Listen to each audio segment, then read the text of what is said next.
اعوذ باللہ من الشیطان الرجیم بسم اللہ الرحمن الرحیم۔ سب ویڈیو دیکھنے اور سننے والوں کو السلام علیکم۔ ہمارے چینل کے پیارے ویورز، آج ہم تلاوت کریں گے سورہ انفال کی آیت نمبر 29 اور 30، یعنی کہ آیت نمبر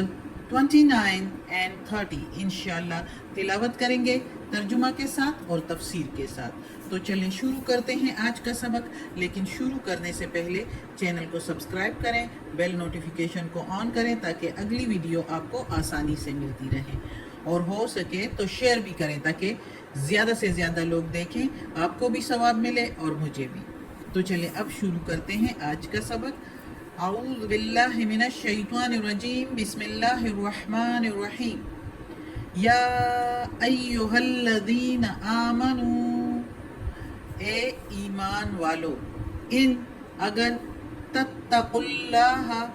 ڈرتے رہو، تم ڈرتے رہو اللہ سے، اگر تم ڈرتے رہو گے اللہ سے، یجعل لکم، بنا دے گا، وہ بنا دے گا تمہارے لیے، فرقانن، تمہارے لیے فیصلہ، یا تم میں فیصلہ کر دے گا، فرقانن ویکفر، اور وہ ہٹا دے گا، عنکم، تم سے، سیئاتکم، گناہیں تمہاری،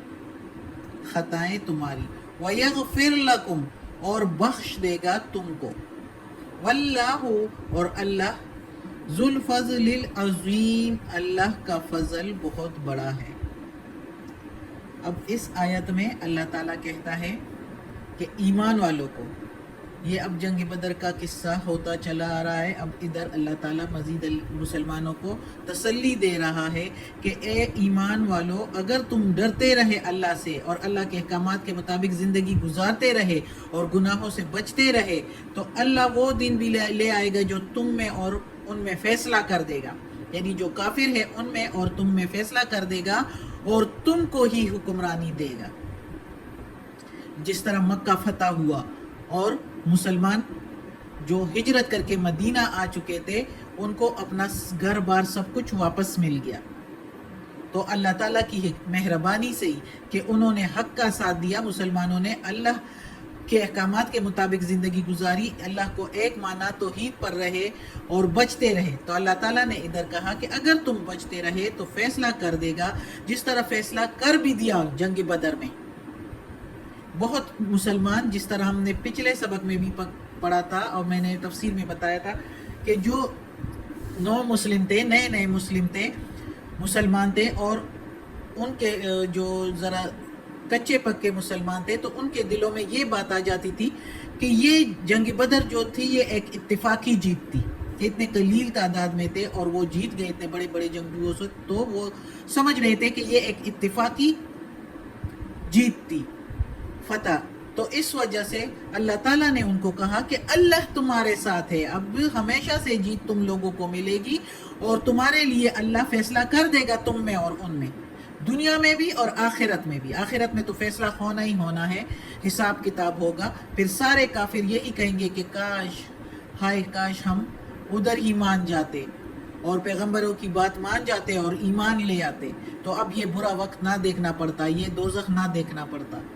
پھر یہی کہیں گے۔ لیکن ادھر دنیا میں بھی اللہ تعالیٰ نے مسلمانوں کو دکھا دیا کیسے جنگ بدر میں ان کا ساتھ دیا، پھر جنگ احد میں، جنگ خندق میں، فتح خیبر کے دوران، ہر موقع، پھر فتح مکہ کے، پھر جنگ حدین میں، غزوہ تبوک میں، ہر موقع پر اللہ تعالیٰ نے ساتھ دیا۔ تو اللہ تعالیٰ مزید تسلی دیتا ہوا مسلمانوں کو کہہ رہا ہے کہ فیصلہ کر دے گا تم میں اور ان میں، اور تم لوگ جلدی نہ کرو، خیانت میں نہ جاؤ، اور اللہ اور اس کے رسول سے اور نیک راستے پر چلتے رہو، بچتے رہو، برائی سے بچتے رہو، تو اللہ تم سے تمہاری چھوٹی چھوٹی گناہیں بھی ہٹا دے گا۔ تمہارے دل میں جب تقوی آ جائے گا اور تم تقوی اختیار کر لو گے، تو تقوی کی وجہ سے تمہارا دل اللہ تعالیٰ خود نور سے روشن کر دے گا، پر نور کر دے گا تمہارا دل، اور تمہارے دل میں خود ہی نیکی کے جذبات ابھر آئیں گے، خود ہی نیکی اور بدی میں فیصلہ کر لو گے، خود ہی پتہ چلے گا کہ کیا ہمیں اختیار کرنا چاہیے، خود ہی شوق سے، ذوق سے نیکی کی طرف تم راغب ہوگے، جب اگر